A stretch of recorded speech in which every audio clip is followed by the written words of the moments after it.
তোমার সাথে কথা বলবো না, তুমি এখান থেকে পালাও, না হলে কিন্তু তোমাকে আমি এখান থেকে ফেলে দেবো। আমি আবার কি করলাম যে তুমি আমাকে এখান থেকে ফেলে দেবে? তুমি আমার একটুও খেয়াল রাখো না, জানো মালিক আমার সাথে কি কি করে? মালিক তোমাকেও ছাড়লো না? দাঁড়াও মালিক, ও মালিক, মালিক।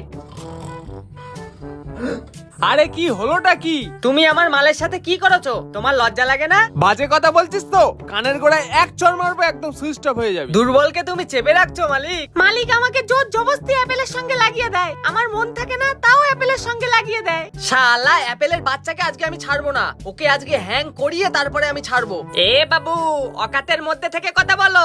আরে একটাই তো চার্জার ছিল, সেই জন্য তো দিয়েছি। তো তাতে আমি কি করব? তুমি আমার মালকে কি পামোচা পেয়েছে নাকি যে যে কেউ এসে পামুচে দিয়ে চলে যাবে? তোমার অকাত নেই আইফোনের চার্জার কেনার? আরে চার্জার কেনার টাকাই তো নেই, এই তো সবে আইফোনের কিস্তিটা শোধ করলাম।